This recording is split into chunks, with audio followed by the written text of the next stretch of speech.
Out of the ashes you will rise.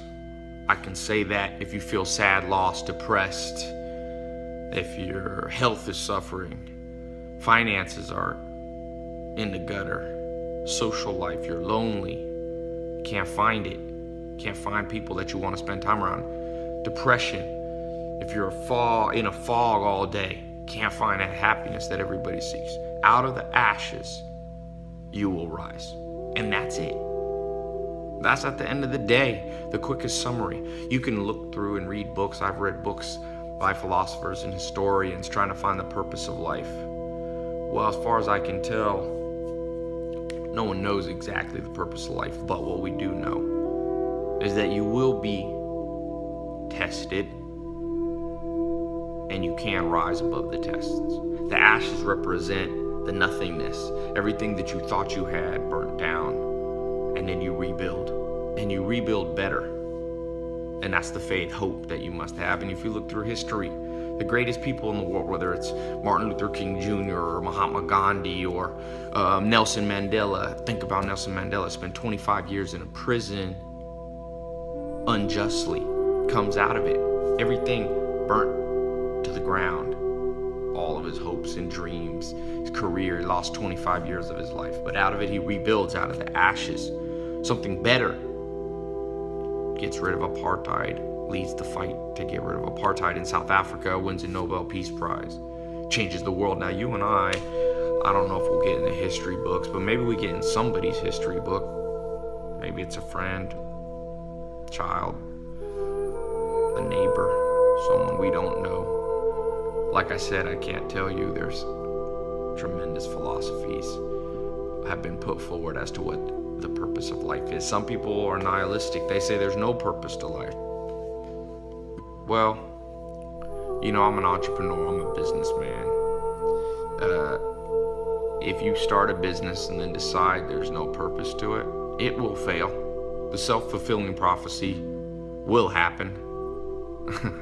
The downward spiral will be created if you say, I won't rise above the ashes. That the fact that I'm sad, lost, and depressed now has doomed me for the future. Well, then you've done what you've done.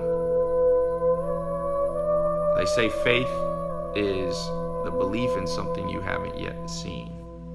This is what all those great people had. Martin Luther King Jr. said, I have a dream. Black children and white children, holding hands, going to school together. That happens right now. But it didn't happen then, in the 60s. He saw ahead. He saw what other people couldn't see. He had the faith to see what could be built out of the ashes of an unjust society at that time. What's wrong in your life? Each of us have our cross to bear. Health, wealth, love, happiness. Each of these 4 goals, these 4 obstacles for many, stand before us the day you're born. Health. Can you stay alive? Can you stay healthy? 80% of people in America overweight, losing the battle against that. Things being burnt to the ashes, people not rising above, people giving up. As Thoreau said, the mass of men lead lives of quiet desperation. What's called resignation is confirmed desperation. People give up there. Wealth, finance. You have to be able to provide for yourself and your family financially.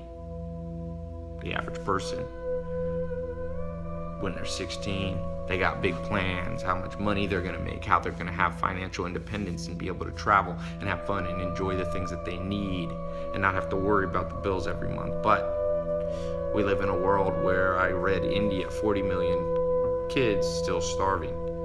40 million. That's a lot. That's New York City and LA and more. Out of the ashes, how do we rebuild that? It can be rebuilt.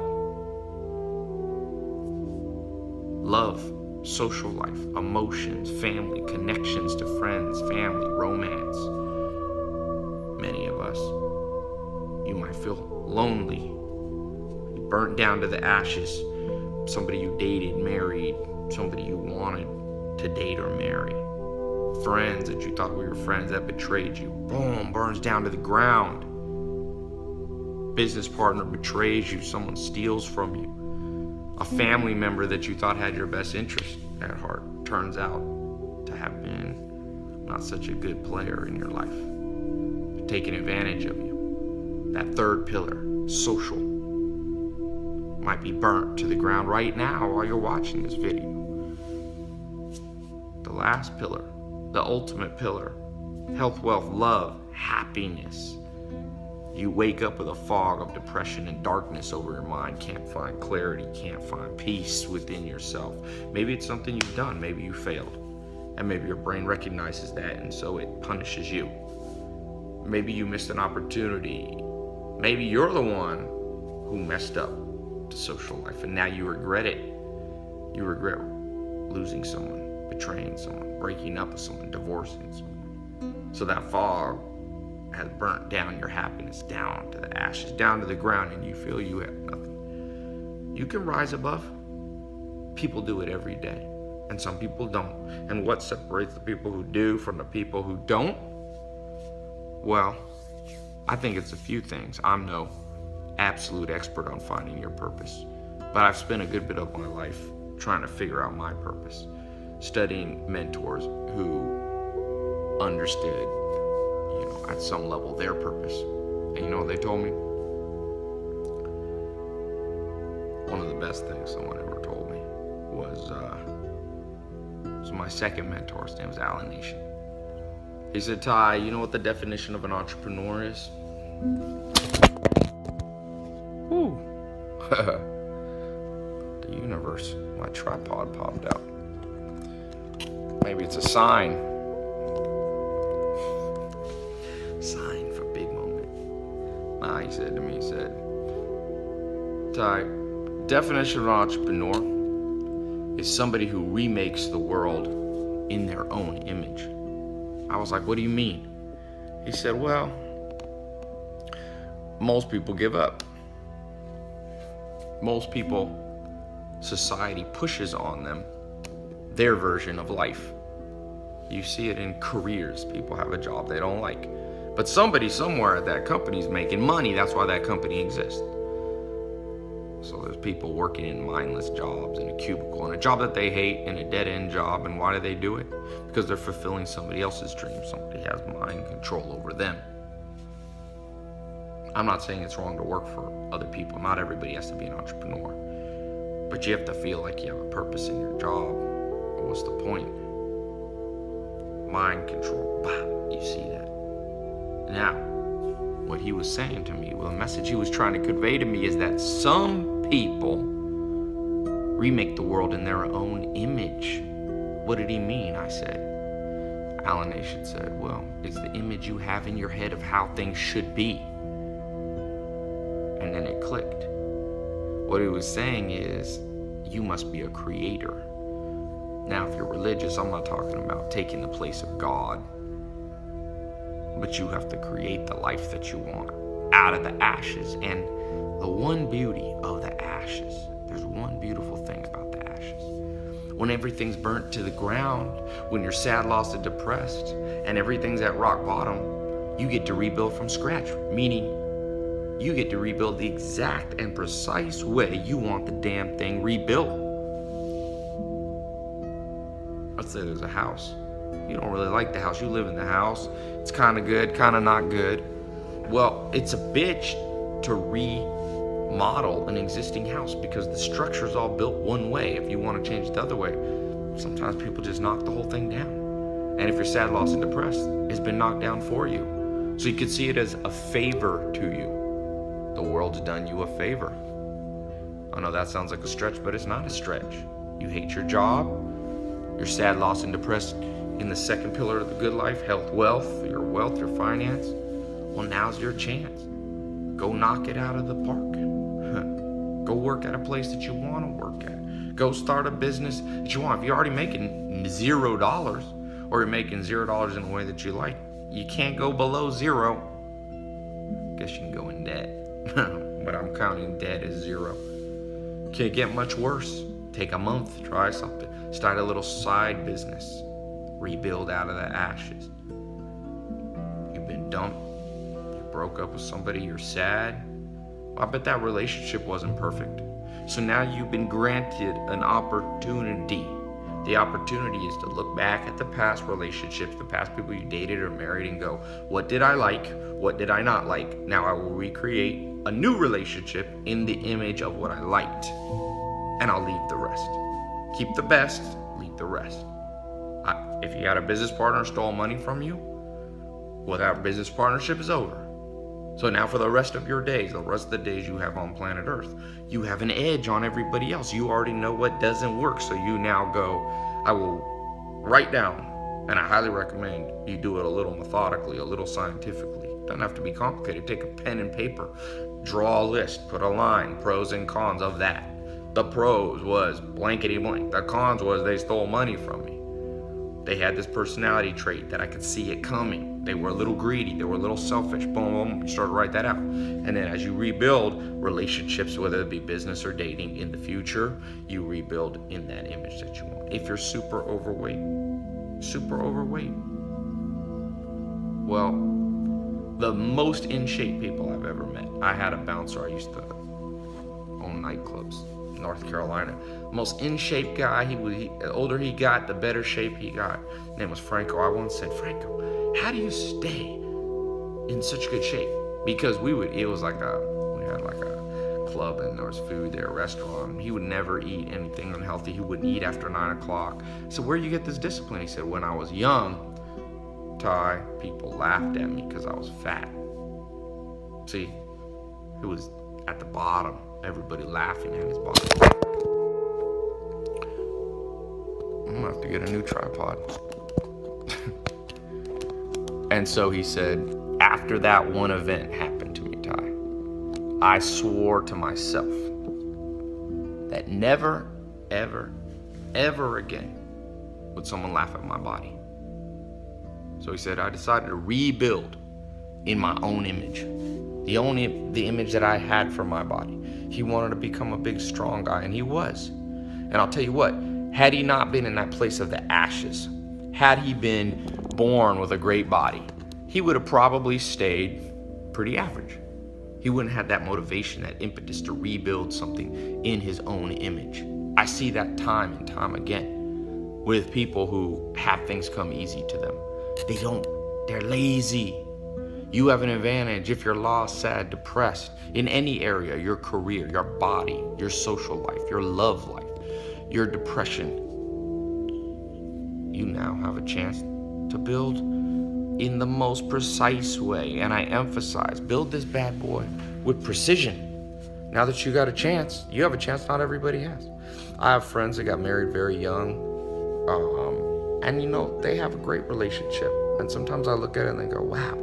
I'm a more logical person. Love and emotions come a little bit trickier to me. I'm more of my grandma always said I was a man's man, a little too macho for my own good. Well, that has its disadvantages in some ways. That's burnt to the ground some of what I thought. I thought I'd be married at 20, 21 or whatever like that. But I see my friends that are, and I see some pros and I see some cons. The advantage I have is I have that knowledge and experience of what I really like in a woman. And so now I can look with precision without compromising, with a real understanding of who's good for me. And by doing that, I recreate a lot of pros. Of course, there's a few cons that my friends don't have, but it balances out. And that's why I said, get excited. One of the sayings that changed my life, people always ask me what changed my life. And one of the turning points and one of the crossroads, and maybe this video is going to be a crossroads event for you, but one of the crossroads events in my life was sleeping on this couch. Not here, this is Beverly Hills. I was in a mobile home, Clayton, North Carolina, and I remember just everything was in the ashes. No college degree. I had $47 in my bank account. I didn't have a car. I'd lost touch with all my friends. I literally, in the sense of the word, had nothing. And I read a book, and it says, when you fail, when you succeed, you party. But when you fail, you ponder. And all greatness comes out of pondering. How true those words were, man. How true that was. Out of those ashes of my life, I rebuilt. And I was able to move out of a mobile home, not be in a crappy place anymore.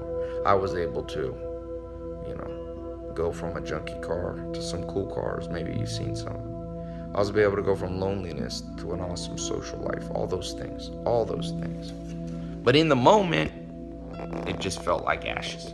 And that's what you might feel like right now. You just might feel like all you have is actual ashes. That's where the faith comes in. You have to see your future before anyone else. Because trust me, you are the only one who really gonna see it. Other people, even your friends, family, they love themselves more than they love you, and that's how it's supposed to be. At the end of the day, really, you can't really blame people for that, So don't get mad, don't get mad. They gotta build the world in their image. They have their own task to do. You can't blame them, right? You focus on yourself. You love yourself. There's an old saying, if I don't love me, who will? Meaning, if you don't take care of you, nobody will. Health, wealth, love, happiness. Rebuild from the ashes with precision. That's all I can say. With precision. What's the purpose of life? You make one up. I hope you build one that's a little bit common sense. Don't put something stupid. It can be to be wealthy. That's okay. Not everybody should do that. It's not healthy for the whole world to seek after wealth, but it's okay for some people to do it. To be super healthy. The gift of fitness is a gift that not everybody gets in proportion to others. To be a lover, to find true love and bring love into the world, whether it's through marriage or, charity. That's a gift, that's a purpose. Happiness. To be so happy that every person that comes in contact with you is left with this feeling that they never felt before. That could be a purpose. Or maybe you combine, maybe you're lucky you can pull off all four. Boom, God help you. You can get all four, man. Be my mentor. Be my mentor. I've seen people get all four. My first mentor, Joel Salatin, he got all four. Health, wealth, love, happiness. He's like 60s, healthy. He's a multi-millionaire. Love, friends, family. He's married to his high school sweetheart. He's got his children. He always told me, he said, my vision for my life was to have my children and my grandchildren all on my farm. He's a farmer. On my farm, and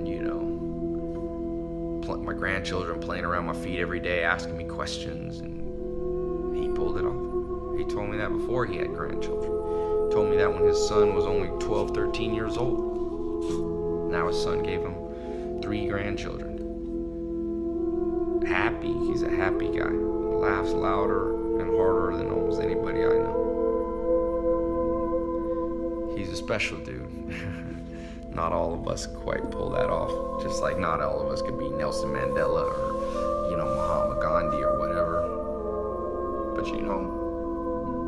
you start acting with precision, you'd be surprised how much people underestimate what you can do. You'll be surprised. I get people who hate on me, and sometimes you act with precision. Those people end up, there's a saying I have, hustle till your haters ask if you're hiring. Those people become your biggest fans. You had the last laugh, So, out of the ashes, you will rebuild. Rebuild each area. Sit down, this is here in my bedroom here. This is like an area right here, these little couches here, where I can think. You gotta think. Like I said, I'm more of a thinker than a feeler. You might be more of a feeler, and I respect that. But you can do both. I have to learn to feel a little more, be a little more emotional. You might have to learn to be a little more logical. That logical approach is powerful, especially when it's combined with the emotional. You take those two, you have the 2 levers that can lift any obstacle. Emotion, logic. Logic is the tool, emotion is the motivation. Logic is the tool, emotion gives you the courage and the heart to do it, gives you the passion to lift that thing up. And I'll tell you, life and the ashes in society will rob you. It'll usually give you one and not both. If you're emotional, it'll let you have that emotion, but if you're too combined it with a little logic, people start to drag you down. I don't know why. If you're logical, vice versa. You gotta get both going with precision. Precision's the logic, emotion brings the passion. Passion and precision, what can't you do? What can't you do? I think it's Elon Musk, the billionaire, who started PayPal and Tesla and he's putting humans on the moon, Mars now. Actually, it wasn't him, sorry, it was Steve Jobs, Apple.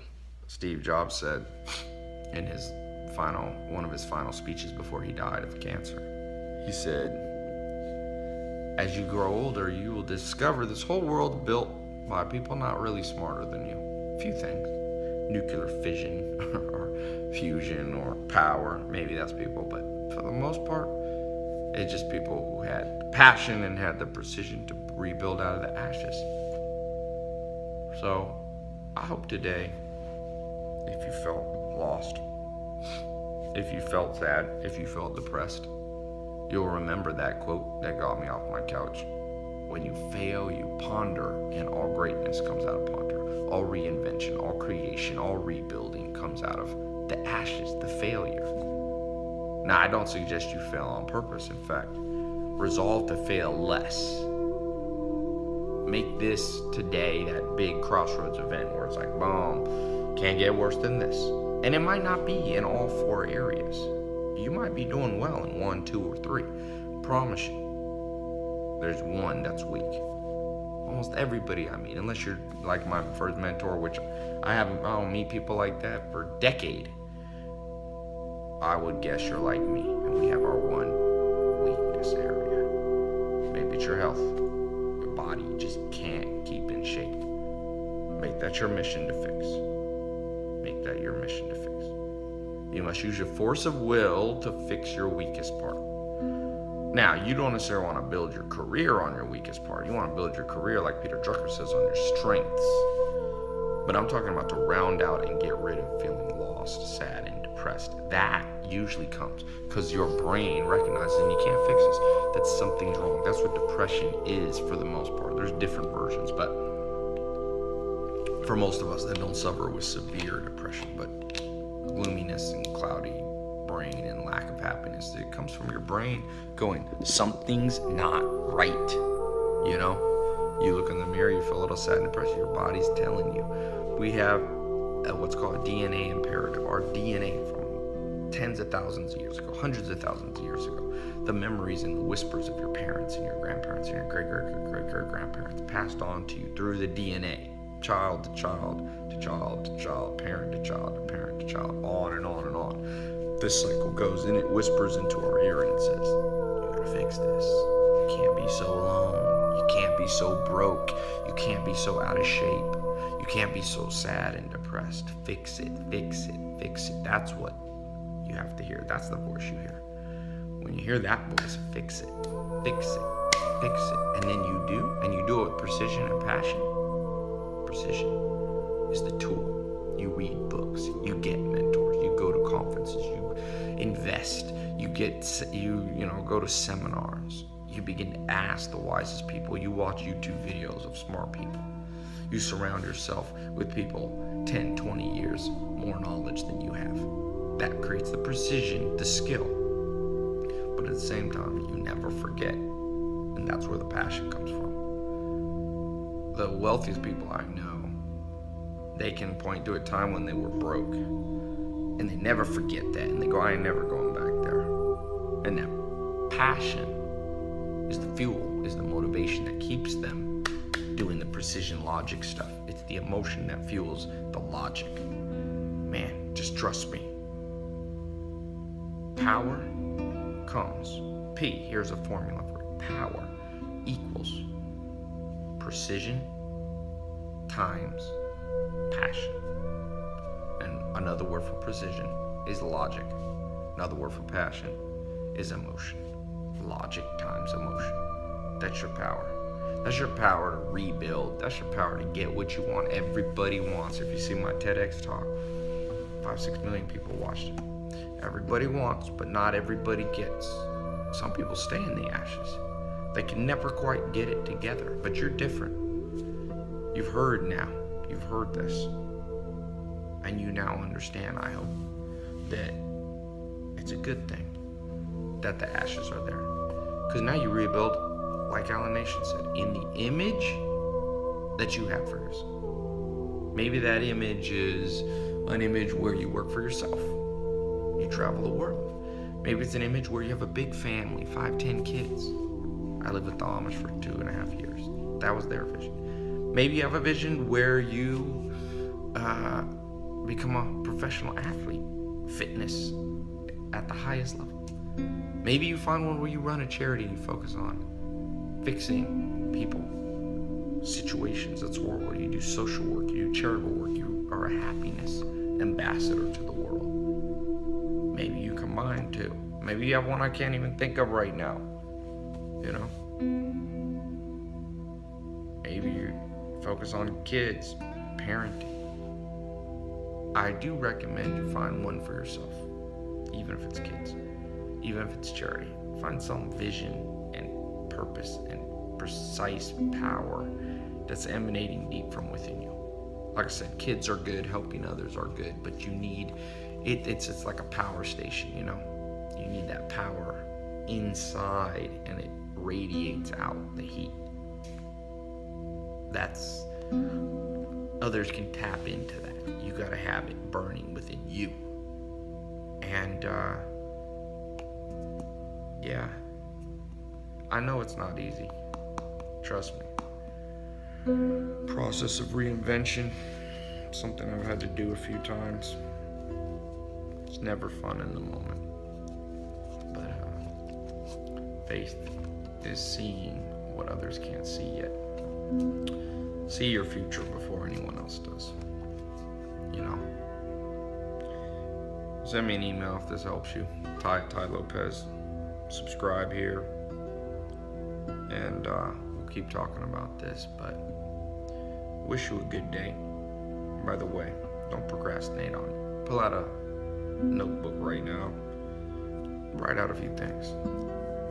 Write out a few things. What your world would look like if you could rebuild it exactly in your dream, you know, in your dream image. What would your life look like? What would your health, wealth, love, and happiness look like? Pin it to a board. You don't have to let anybody else see it if you don't want. You can share it if you want, but make sure you write it down for yourself. Talk to you later.